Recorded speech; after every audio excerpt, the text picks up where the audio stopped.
When removing or installing the seat belts on the C4 Corvette, the bolt with all threads goes into the bottom of the seat belt apparatus. The bolt with the longest shoulder on it has the most smooth shoulder and the least amount of threads, goes at the top of the seat belt apparatus, or the male part of the seat belt.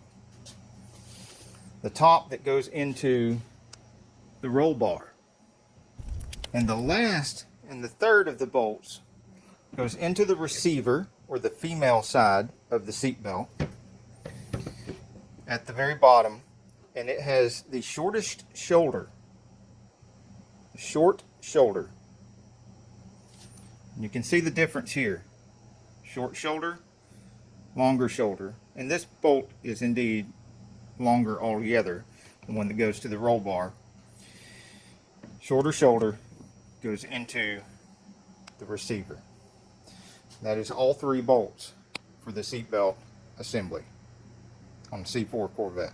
Hey, if you like this video, we got a whole lot more. We got tool reviews, we've got repair videos, we've got show car videos, hot rods, mod rods, you name it. If it's got wheels on it and an engine, it's probably on this channel. So subscribe, like, and binge watch Saneauto. Binge watch Saneauto.